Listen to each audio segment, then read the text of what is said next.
하나님 앞에 나와서 은혜를 받으려면 내 동기를 다 내려놓고 다 버리고 완벽하고 깨끗해야 된다고 생각을 하는 경우들이 종종 많습니다. 하지만 실제로 엉뚱한 동기로 주님께 나왔다가 은혜 받은 사람들이 성경에 뿐만 아니라 우리 주변에서도 굉장히 많습니다. 왜 그러냐? 하나님 앞에 나오고 믿고 버리고 낮아짐도 나에게 있는 것이 아니라 전적이고 무조건적인 하나님의 은혜가 있기 때문에 가능하기 때문에 그렇습니다. 내가 믿고 내가 헌신한 것처럼 보이지만 그것도 하나님의 은혜가 아니면 안 된다는 얘기입니다. 그래서 우리는 믿음으로 구원받은 게 아니고요, 하나님의 은혜로 말미암아 믿어서 구원받은 겁니다. 그래서 에베소서 2장 8절 9절에 보니까 너희는 그 은혜에 의하여 믿음으로 말미암아 구원을 받았으니 이것은 너희에게서 난 것이 아니요 하나님의 선물이라. 행위에서 난 것이 아니니 이는 누구든지 자랑하지 못하게 함이라. 자랑하지 못하도록 하나님께서는 은혜를 우리에게 베푸셨다라고 얘기를 합니다. 두 가지 사람을 조금 볼 건데요, 십자가 장면을 두고요. 첫 번째는 예수님이 십자가 지시는 것을 구경하러 나왔다가 구원받은 사람이 있습니다. 그 사람이 바로 구레네 시몬이라는 사람입니다. 그 마가복음 15장 21절에 보니까 마침 알렉산더와 루포의 아버지인 구레네 사람 시몬이 시골로부터 와서 지나가는데 그들이 그를 억지로 가게 하여 예수의 십자가를 지었다라고 기록되어 있습니다. 자기가 원한 것도 아니에요. 그러니까 시골에 있다가 예루살렘으로 왔어요. 뭐 놀러 왔든지 어떻게 왔겠죠. 근데 하필이면 예수님이 십자가 지르고 가는 장면을 목격을 한 겁니다. 구경하러 갔어요. 구경하러 갔다가 얼떨결에 예수님의 십자가를 대신 지게 됩니다. 근데 이것이 계기가 돼가지고 구레네 시몬은 예수를 믿게 되고요, 그의 아내 그 자녀까지도 예수를 믿게 됩니다. 로마서 16장에 보면 로마서 16장 일꾼들 이름이 쫙 나오죠. 거기 보면 13절에 이렇게 돼 있습니다. 주 안에서 택하심을 입은 루포와 그의 어머니에게 문안하라. 그의 어머니는 곧 내 어머니니라. 바울의 동력자였고 내 어머니처럼 대했던 사람이 누구냐니까 루포와 그의 어머니라고 되어 있습니다. 이 루포는 구레네 시몬의 아들이고요, 루포의 어머니라고 얘기를 하면 누구죠? 구레네 시몬의 와이프, 아내를 얘기를 합니다. 참 감사할 일이죠. 그리고 여기에 루포를 언급했던 걸 봐서는 로마 교회의 하나님 앞에 귀히 쓰였던 중직자였고 종이었습니다. 그러니까 얼떨결에 예수님이 십자가를 받다가 은혜 받은 사람들이 많아요. 제가 아는 목사님 교회에 제가 아는 신실한 장로님이 한 분 계십니다. 그분의 간증을 들어봤더니 그 교회가 굉장히 어려울 때 지붕에서 누수가 있게 된 겁니다. 그래서 그 누수 공사를 하러 갔던 수리공이었어요. 그냥 수리하러 갔다가 뭐 복음을 들은 것도 아니래요. 그냥 교회 그냥 비 새는 걸 보면서 그냥 애초롭더랍니다. 그냥 애초롭더래요. 그래서 수리를 하고 주보를 하나를 또 가져간 거예요. 있길래 그 주보에 보면 구원의 길 있잖아요. 그걸 보고 이분 그 가슴 속에 하나님 은혜가 탁 임해버린 겁니다. 참 신기하죠. 또 어떤 학생이 하나 있어요. 수련회를 엄마가 억지로 보낸 겁니다. 가기 싫은데 끌려갔어요. 얼마나 가기 싫었던지 수련회 가서 도망을 갔어요. 잡혔어요. 또 도망을 갔네. 근데 거기는 차도 안 다니는 길이라서 어쩔 수 없이 또 잡혀온 겁니다. 그래서 그러면 웬만하면 앉아 있을 거 아닙니까? 그 수련회 장소에서 또 도망갔어요. 그래서 구석에 앉아 있다가 하나님 은혜를 받은 겁니다. 인격적으로. 이 친구는 믿으려는 마음도 아니었어요. 근데 하나님의 은혜가 임했어요. 그래서 그 학생이 목회자 길을 걷고 있고 전도자의 삶을 살아가고 있습니다. 그게 누구냐? 접니다. 저는 믿으려고 몸부림친 적이 없었어요. 예수는 그리스도라는 찬양에 보면 어느 날 나는 알았네. 그죠? 하나님의 은혜가 임하게 된 겁니다. 여러분 찬송가 493장에 보면 하늘 가는 밝은 길이라는 찬송이 있죠. 거기 3절에 보면 나는 부족하여도 영접하실 터이니 이렇게 가사가 나오거든요. 나는 부족하여도 주님을 영접하실 것이다 라는 가사입니다. 이 가사가 굉장히 의미가 있어요. 내가 믿은 것처럼 보이지만 예수님은 하나님이 구원받은 사람을 끝까지 챙기신다는 겁니다. 그렇기 때문에 저 사람이 교회를 뭐 몇 번 오다 안 온다, 그거는 모르는 겁니다.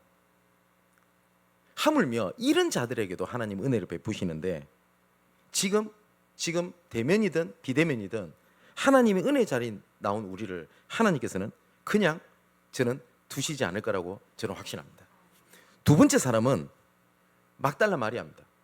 구레네 시몬은 어쩌다가 얼떨결에 예수를 믿은 사람이라면 막달라 마리아는 최악의 상황이었거든요. 그 누가복음 8장 1절 2절 그다음 마가복음 10장 9절에 보니까 귀신이 들렸었어요, 이 막달라 마리아는. 그리고 그 간혹 가다가 이 막달라 마리아가 창녀 출신이다 이렇게 알고 있는 분이 있는데 성경적 근거는 없습니다. 근데 그 이유가 캐톨릭 시절 때 어떤 그 교황이 설교를 하다가 막달라 마리아는 그런 그 창녀 출신이었다라고 설교를 한번 했던 것이 상식선에서 이렇게 알려져 있는 게 맞거든요. 근데 이 막달라 마리아가 창녀 출신이라는 건 성경적 근거는 없어요. 근데 분명한 거는 그렇게 비교가 될 만큼 막달라 마리아는 굉장히 천한 신분의 여자였던 것은 확실합니다. 귀신도 들렸죠. 그런데 이런 자도 예수님의 은혜가 임하게 되니까요, 인류 역사상 가장 천한 여자가 인류 역사상 가장 거룩한 여자로 하나님이 바꾸시더라는 겁니다. 역사적으로 보면요, 여러분 오늘 우리가 사도 요한이 썼던 요한복음을 보잖아요.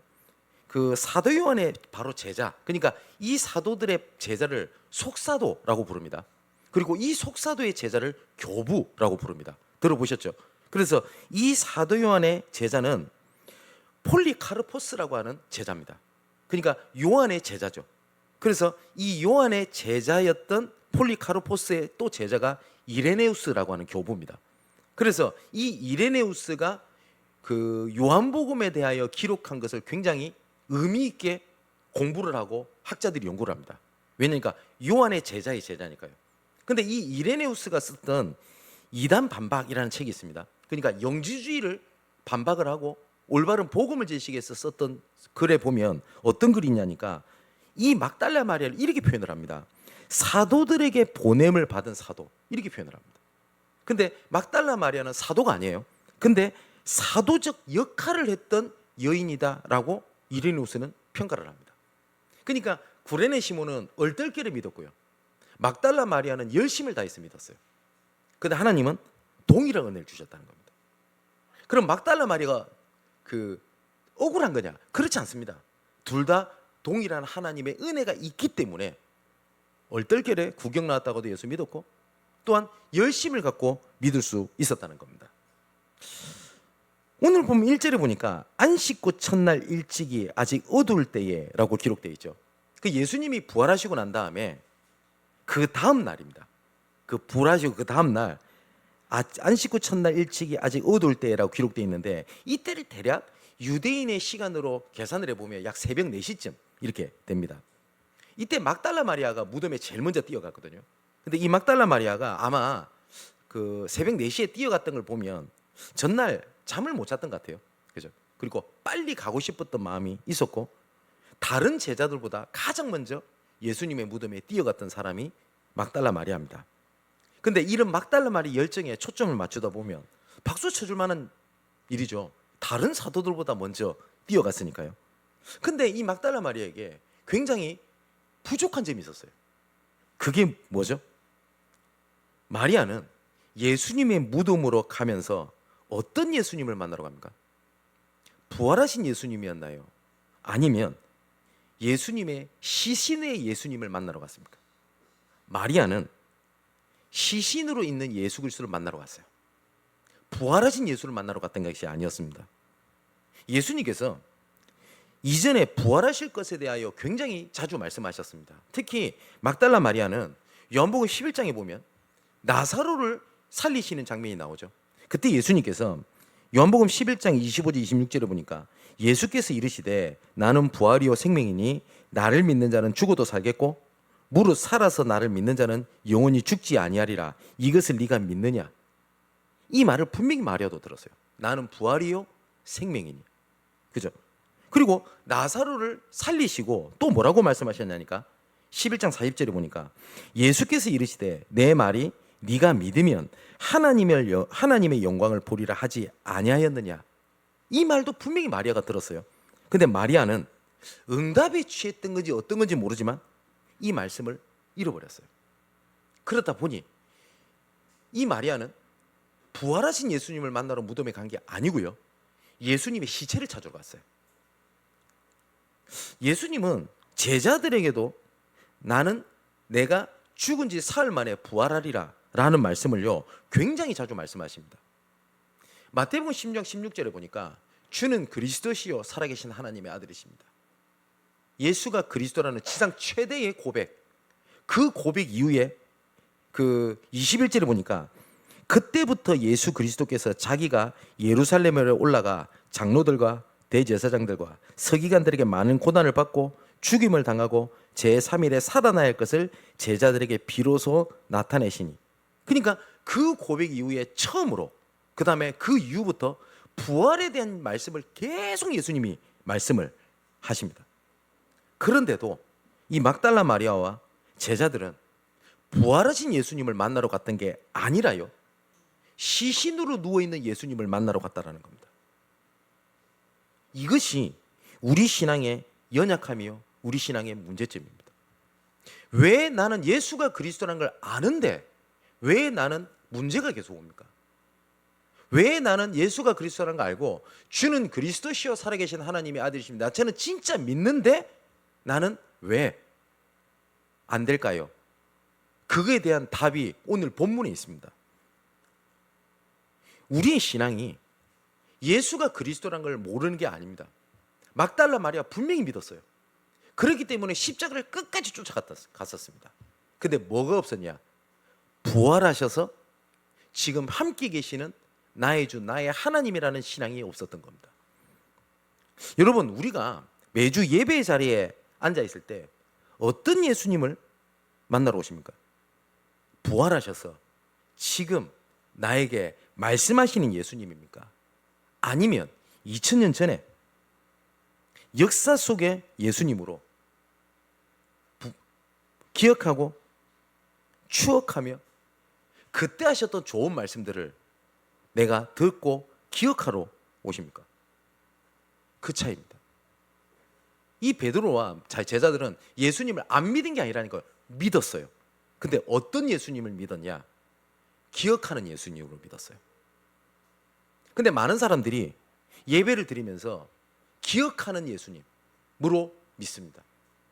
근데 요한복음 4장 23절 24절에 예수님께서 이렇게 직접 말씀하시죠. 아버지께서 참되게 예배하는 자들은 영과 진리로 예배할 때가 오나니 곧 이때라.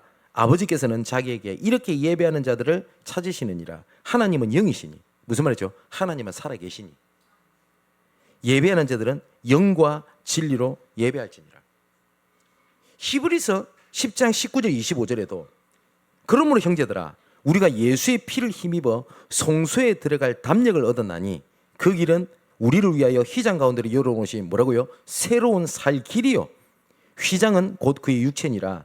또 하나님의 집 다스리시는 큰 대제사장이 계시매 우리가 마음의 뿌림을 받아 악한 양심으로부터 벗어나고 몸은 맑은 물로 씻음을 받았으니 참 마음과 온전한 믿음으로 하나님께 나아가자. 그러면서 이렇게 얘기를 합니다. 25절에 모이기를 패하는 어떤 자들의 습관과 같이 하지 말고 오직 권하여 그날이 가까움이 올수록 그리하자. 자, 왜 초대교회는 모일 수 있었냐니까 살아계신 하나님이 함께 계신다고 하는 부활신앙이었습니다. 지금 많은 믿는 사람들이 추억하는 신앙, 그림자 신앙은 다 가지고 있습니다. 그런데 지금 이때 이곳에 살아계셔서 나에게 말씀하시고 나를 통해서 역사하시는 나의 주 나의 하나님이라고 하는 부활신앙을 다 놓치고 살아가요. 마가복음 9장 2장이죠. 27절 28절을 보니까 인자는 안식일에도 주인이다 라고 말씀하십니다. 예배의 주인공은 예수님이라고 분명히 말씀을 하세요. 왜냐? 살아계시기 때문에 그렇습니다. 그죠? 살아계시기 때문에 예배의 주인공은 누구죠? 예수님이고 하나님이십니다. 그런데 많은 사람들이 이 안식일의 주인이 바뀌어 있어요. 나를 위한 예배, 나에게 맞는 예배, 내가 편한 예배, 시대에 맞는 예배, 목적을 이루는 예배, 이렇게 바뀌어 있습니다. 요즘 대부분 부활하셔서 지금 나와 우리와 모든 것에 함께 하시는 예배가 아니라 다른 것을 찾는 예배가 돼버렸습니다. 한번 진지한 질문 한번 해봐야 되겠습니다. 여러분, 예배 때 답을 찾으러 오십니까? 아니면 살아계신 예수 그리스도를 만나러 오십니까? 예배 때 은혜 받으러 오십니까? 아니면 지금 살아계셔서 나와 함께 하자는 그 예수님의 손을 붙잡으러 오십니까? 많은 사람들이 그렇게 얘기합니다. 예배를 통해서 답을 찾았다. 예, 나쁘든 건 아닙니다. 근데 살아계신 하나님을 만나는 임재하는 예배가 예배의 목적이라는 겁니다. 예배는 2000년 전에 죽으신 예수님을 기리고 그분이 말씀하셨던 것을 되새기고 은혜 주셨던 것을 추억 삼으라고 주신 것이 아니고요. 지금 부활하셔서 살아계시고 지금 나에게 말씀하시고 지금 예배하신 은혜를 내가 붙잡기 위한 하나님의 은혜요 근본입니다. 근데 많은 사람들이 예배를 혹시 빠져도 이렇게 얘기를 합니다. 나 메시지 들었어요. 말씀 알아요. 들어봤어요. 뭐요? 기억하잖아요. 분명히 마리아도 기억했고 제자들도 다 기억했어요. 분명히 기억했어요. 그런데 진작 예수님이 부활하셨을 때는 부활하신 예수님이 없었다는 겁니다. 저는 성지순례를 가본 적이 없어요. 갈 마음도 그렇게는 없습니다. 근데 혹시 간다면 이런 말씀의 배경 속에서 이렇게 됐구나라고 하는 이해하는 그 정도지 그 이상도 이하도 아닙니다. 예수님은 지금 이 시간 나와 함께 우리와 함께 모든 것에 함께 하시는 분이지 예전에 예수님이 태어난 곳, 걸으셨던 곳, 그리고 계셨던 곳 거기에 하나님의 역사가 더 있는 그런 예수님이 아니라는 겁니다. 추억하는 예수님이 아니라는 거예요. 그죠? 그래서 저는 성지순례를 가가지고 더 은혜 받았다. 저는 이해가 안 됩니다. 왜냐? 거기서 더 역사가 됩니까? 추억의 예수님입니까? 아니면 지금 나와 살아서 역사하시는 예수님입니까? 예수님은 부활하셔서 지금 함께 하시기 위하여 임재하신 근본은 바로 나 자신입니다. 그래서 내 자신이 교회입니다. 그래서 고린도전서 3장 16절에 보니까 너희가 하나님의 성전인 것과 그죠?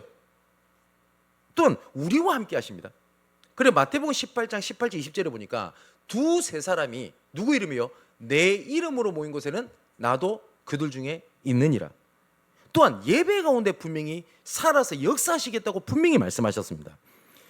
시편 22편 3절에 보니까 이스라엘 찬송 중에 계시는 주여 주는 거룩하시니이다. 고린도전서 14장 25절에 보니까 엎드려 하나님께 경배하며 하나님이 참으로 너희 가운데 계신다고 분명히 말씀하셨어요. 예배는 추억하고 기억하는 목적이 아니고요.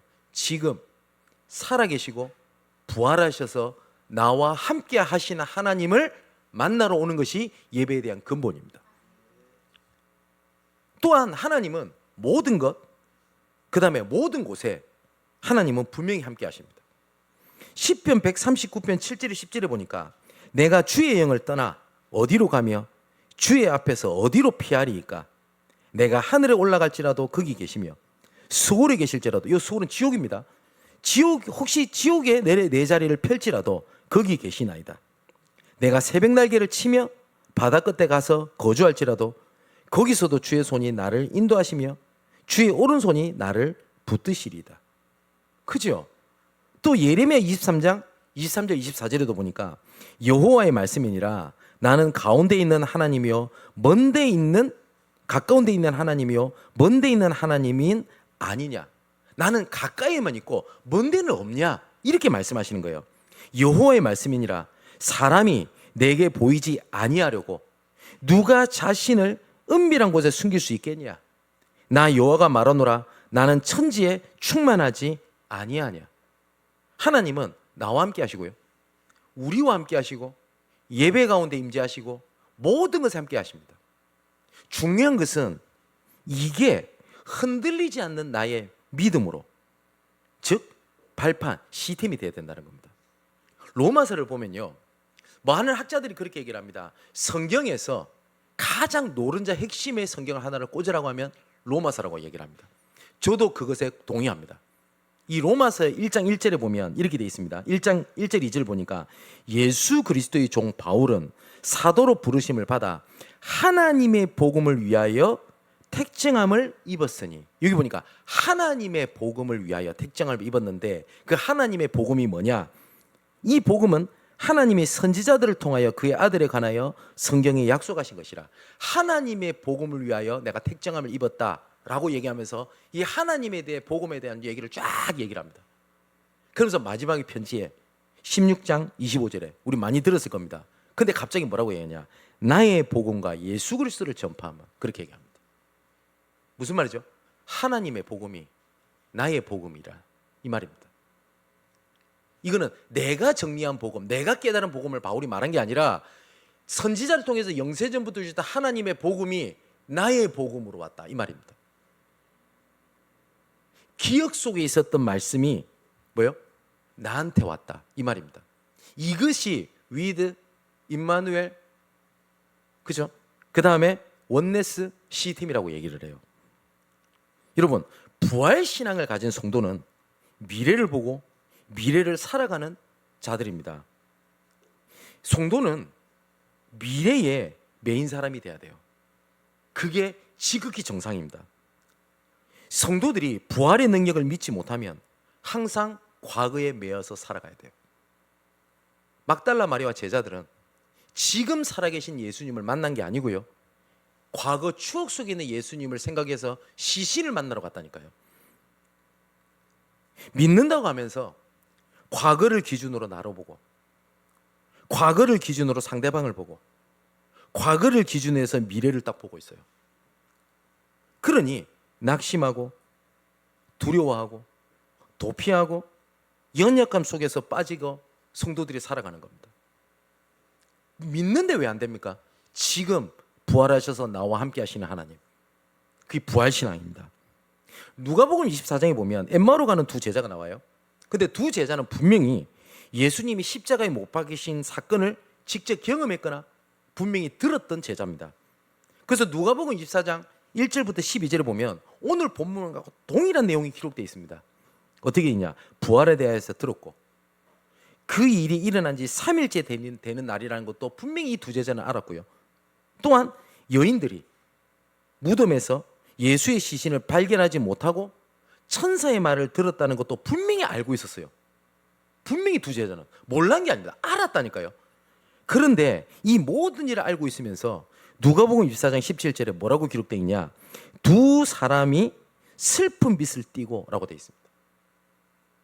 그러면 분명히 엠마오로 가는 두 성도, 두 무리라고 기록도 안 됐습니다. 제자, 믿었다고요. 근데 제자로서 지나간 일에 대한 기억, 추억이 있을 뿐이지 지금 살아계신 예수님과 그에 대한 미래가 없었어요. 그러니까 엠마오로 가는 두 제자는 뭐예요? 다 듣고 알았는데 슬픈 빛을 띠고. 사랑하는 성도 여러분, 혹시 이렇게 신앙생활하고 살아가고 있지 않습니까? 분명히 부활한 것도 알아요. 분명히 예수가 그리스도인 것도 알아요. 영적 문제도 알고 사단이 어떻게 공격한 내용 너무너무 잘 알아요. 말씀 들을 때마다 이해 안 되는 게 없어요. 근데 나는 슬픈 빛을 띠는 겁니다. 나는 힘든 겁니다. 분명히 은혜도 받았고 분명히 훈련도 받았는데 왜 나는 지금 나중에 사도행전 20장 19절에 보니까 이 모든 제자들이 모든 문을 다 닫았어요. 왜냐? 두려워하여. 그러고 있지 않습니까? 그런데 이 두 사람에게 부활하신 예수님을 만나게 됩니다.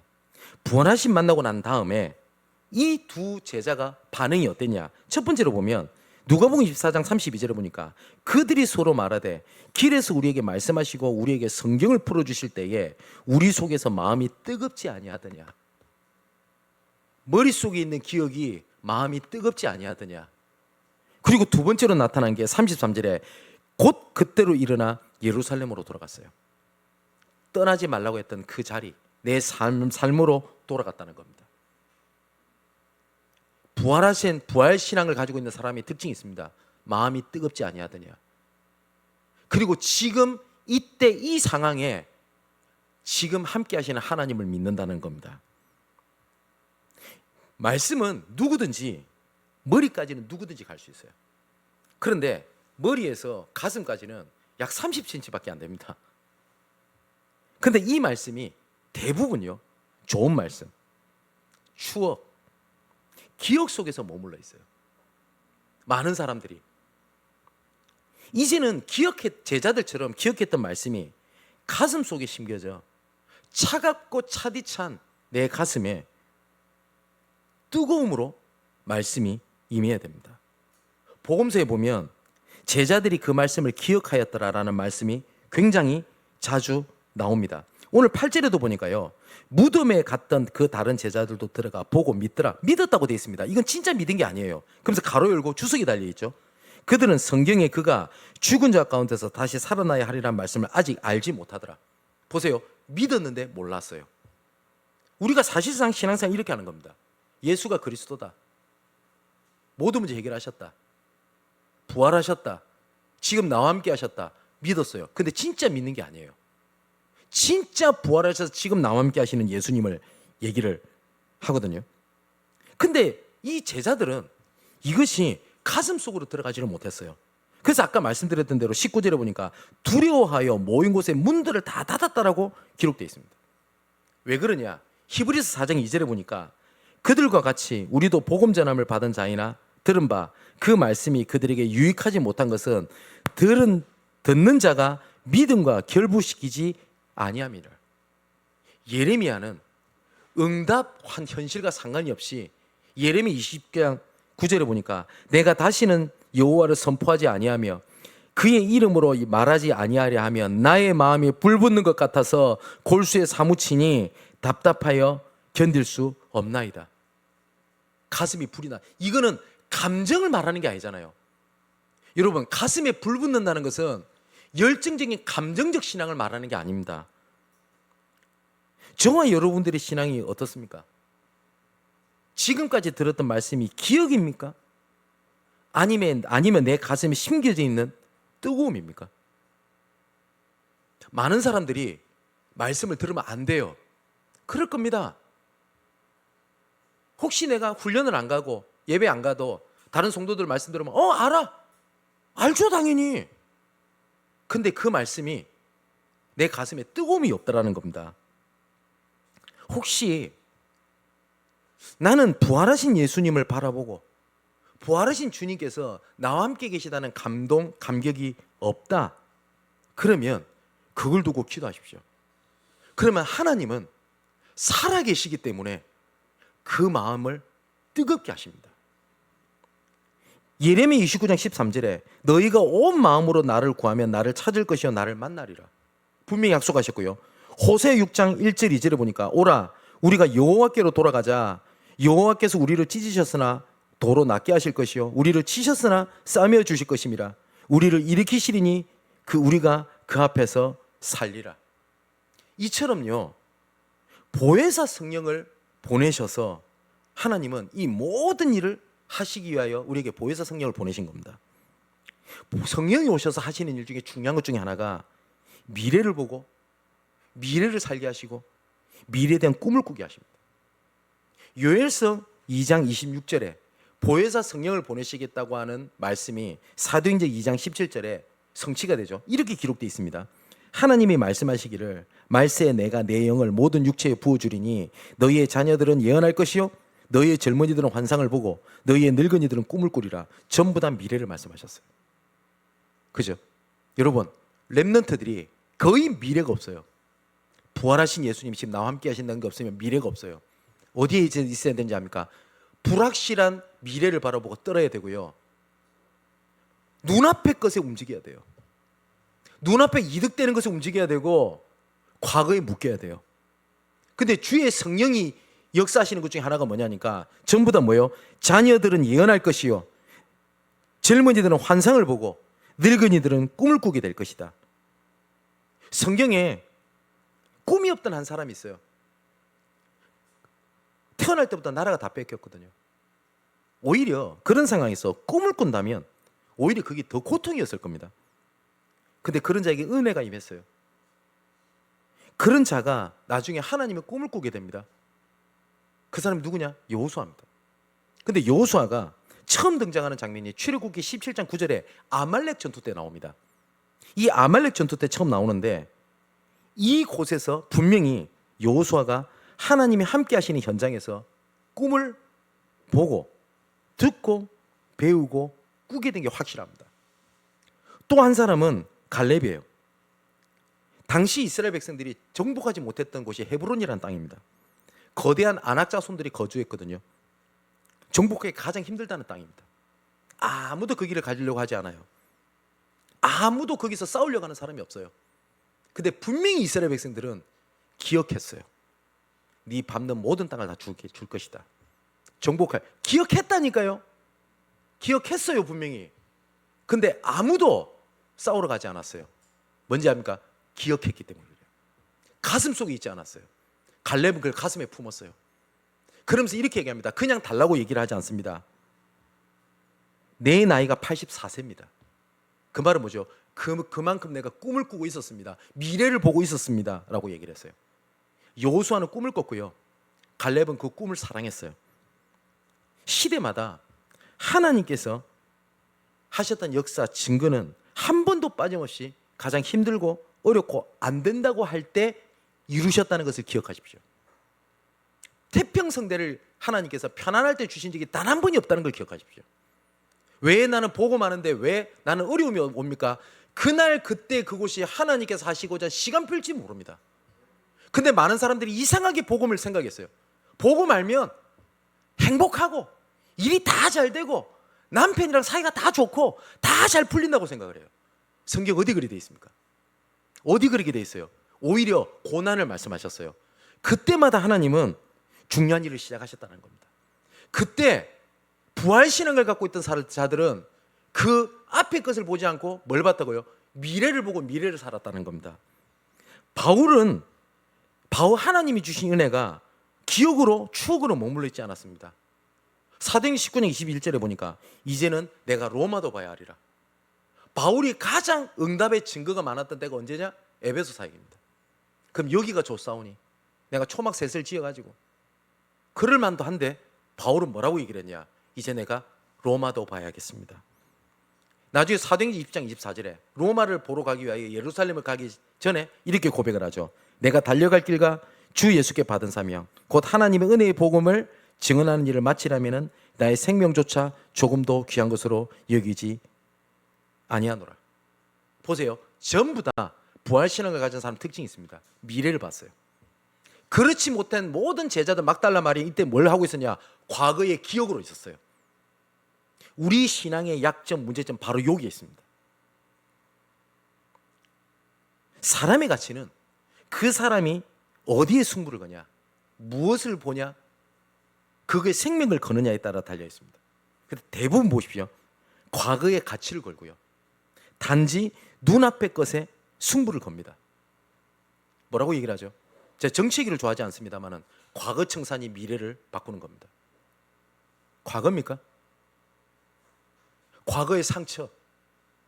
신앙의 목적이 상처 치유받아야 돼요. 영적 문제 치유받아야 돼요. 과거에 머물러 있어요. 아니면 내가 한때 이랬는데 그때 과거의 영광을 회복해야 되겠다고. 이스라엘이 왜 틀린지 압니까? 옛날에 찬란했던 예수님 우리를 사용했던 그 과거로 돌아가자는 겁니다. 시오니즘입니다. 전부 다 기준이 어디에 있냐? 과거에 있어요. 부활하신 예수님의 능력을 모르면 반드시 과거에 얽매이고 과거를 기준 오늘을 보고 소망 없이 살아갑니다.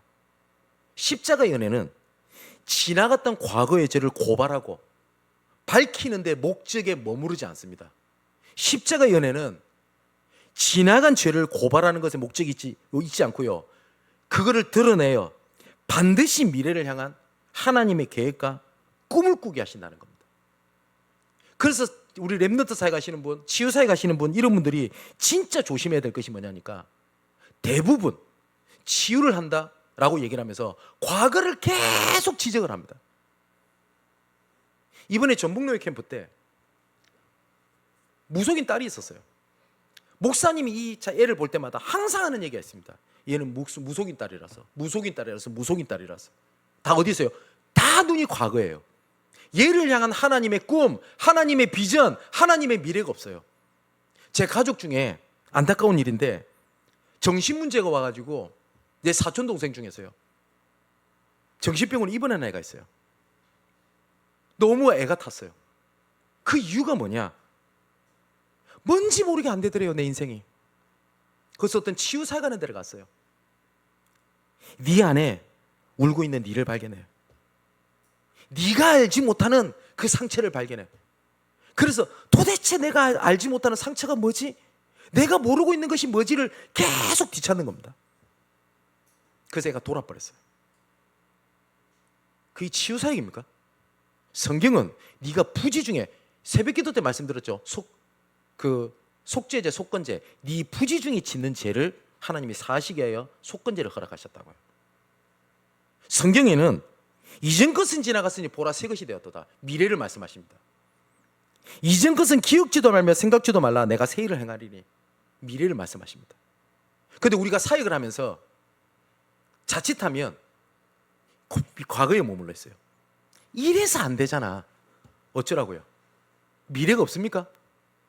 하나님은 미래를 향한 계획을 가지고 나는 너를 예전에 그 가운데 너를 그 여정을 걷게 했고 지금 이 상황이 있어. 미래를 계속 말씀해요. 사단은 뭘 얘기하냐? 미래가 없어요. 뭘 말하냐? 네 과거에 그랬잖아. 네가 여름날에 한 일을 내가 알고 있다. 그러니 지금도 안 되잖아. 미래가 없어요.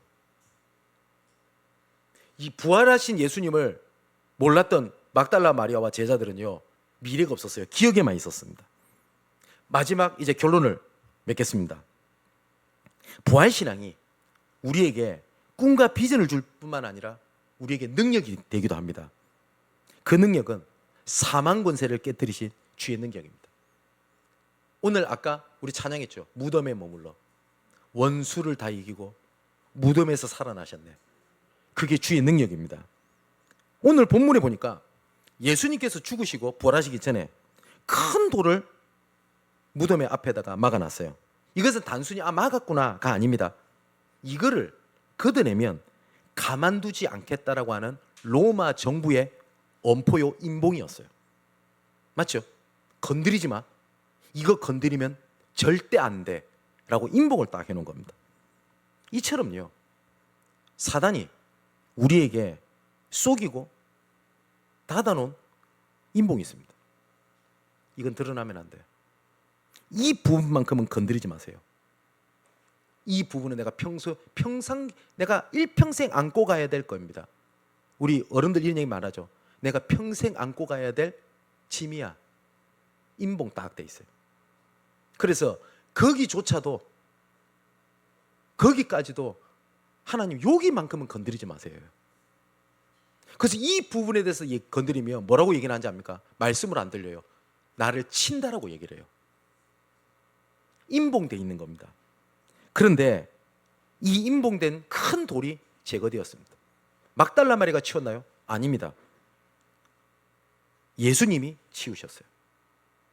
부활하신 예수님이 이거 치우면 안 돼 라고 했던 그 임봉돼 있는 그거를 예수님이 직접 치우셨습니다. 고린도전서 15장 20절에서 58절을 보면 부활에 대하여 이렇게 얘기를 합니다. 20절에 이제 그리스도께서 죽은 자 가운데서 다시 살아나사 잠자는 자들의 첫 열매가 되셨도다. 그죠? 25절 26절에 그가 모든 원수를 그 발 아래에 둘 때까지 반드시 왕노릇 하시리니 맨 나중에 멸망받을 원수는 사망이니라. 예수님께서 사망의 임봉을 완전히 깨뜨려 버린 겁니다. 그래서 이렇게 부활의 능력을 가진 우리는 이렇게 선포할 수 있어요. 56절 57절에 사망아 너의 승리가 어디 있느냐? 사망아 네가 쏘는 것이 어디 있느냐? 사망이 쏘는 것은 죄요 죄의 권능은 율법이라. 우리 주 예수 그리스도로 말미암아 우리에게 승리를 주시는 하나님께 감사하노니. 그렇기 때문에 우리의 여정은 58절에 내 사랑하는 형제들아 견실함이 흔들리지 말고 항상 주의 일에 힘쓰는 자들이 되라. 이는 너희 수고가 주 안에서 헛되지 않는 줄 알미니라. 그래서 고린도후서 4장 5절 11절의 말씀 보니까 지극히 큰 능력은 우리에게 있지 아니하고 하나님께 있음을 알게 하려 함이니라. 왜 연약하고 부족한 나에게 복음의 은혜를 주셨냐? 지극히 큰 능력이 네한테 있지 않은 것을 알게 하려 함이니라. 근데 우리는 자꾸 어떻게 얘기를 하냐? 부활하신 능력 대신 하나님과 함께 해서 승리하려고 해야 되는데 내가 실력을 쌓으려고 그래요. 내가 세상을 넘어서는 능력을 가지려고 그래요. 근데 하나님 분명히 뭐예요? 지극히 큰 능력은 너희에게 있지 아니하고 오직 하나님께 있다는 것을 알게 하려 함이니라. 그래서 연약한 나를 부르셨다고 되어 있습니다. 스가랴 4장 6절에 보니까 만군의 여호와께서 말씀하시되 이는 힘으로 되지 아니하며 능력으로 되지 아니하고 오직 나의 영으로 되느니라. 또 빌립보서 4장 13절에 보니까 내게 능력 주신 자에서 내가 모든 것을 할 수 있느니라. 많은 사람들이 모든 것을 할 수 있느니라를 주목해서 봅니다. 근데 바울은 그걸 주목하지 않았습니다. 내게 능력 주시는 자 안에서 그거를 강조한 겁니다. 내가 궁핍에 처할 줄도 알고 풍부에 처할 줄도 있어봤다. 어떠한 가운데서도 나는 무너지지 않고 흔들리지 일체의 비결을 배웠노라. 그러면서 했던 얘기입니다. 내게 능력 주신 자 안에서. 근데 많은 믿는 자들이 이 구절을 보면서 뭐에 주목하냐? 봐라, 모든 걸 살 수 있다 안 했어. 바울은 그 얘기를 하지 않았어요. 내게 능력 주신 자 안에서를 강조한 겁니다. 믿음은 잘 될 거야, 이루어질 거야 를 믿는 것이 아니라 부활하사 지금 나와 함께 하시는 하나님이 나와 함께 계신다라는 그것을 믿는 게 믿음입니다. 근데 많은 사람들이 뭐냐? 주객전도가 돼 있어요. 예수 믿으니 가족이 잘 될 거야, 내 기준으로. 그럼 안 된다는 말이 아닙니다. 다 뭘 믿냐? 예수님을, 부활하신 예수님을 믿는 게 아니라 될 거야, 이루어질 거야, 행복해질 거야, 달라질 거야를 믿어요. 근데 성경은 누구를요? 예수 그리스도를 믿음이라고 되어 있어요. 2000년 전에 계신 예수님을 기억하는 그림자 신앙에서요, 지금 살아계심으로 지금 나, 그 다음에 우리 모든 것을 통해 함께 하시는 부활신앙으로 정말 믿으면 왜 믿는데 잘 안 됩니까? 라고는 진짜 그 갈급함에 시원한 생수 같은 하나님의 말씀, 하나님의 능력이 되기를 주님의 이름으로 축원을 드립니다. 기도하겠습니다. 십자가에서 모든 문제를 해결하시고 부활하사 지금 살아계시며 능력으로 함께 하시는 그리스도를 찬양합니다. 부활하사 지금 능력으로 함께 하시는 신앙을 잃어버리고 두려움의 문을 닫고 연약함으로 숨어있는 자리에서 일어나 미래를 보고 꿈을 꾸는 것으로 모든 것을 역전시키는 부활의 능력으로 충만하게 하여 주옵소서. 우리의 예배가 말씀을 기억하는 것에서 부활하신 주를 만나는 근본이 되고 축복이 되게 하옵소서. 그리하여 우리 가슴이 뜨겁게 하여 주옵소서. 지금까지 듣고 기억하는 말씀이 살아있는 말씀이 되어 모든 것을 역전시키는 부활의 능력이 되게 하여 주옵소서. 부활의 능력으로 인봉된 큰 돌을 제거하는 은혜가 각 사람에게 임하게 하옵소서. 스스로 두려워 문을 닫고 얽매이고 좌절하고 있던 그 자리에서 이제 일어나 부활하신 주와 함께 승리의 깃발을 흔들게 하여 주옵소서. 이 모든 말씀을 그림자 신앙에서 부활 신앙으로 바꾸사 모든 것을 역전시키는 주인공 되신 예수 그리스도 이름으로 기도하옵나이다. 아멘.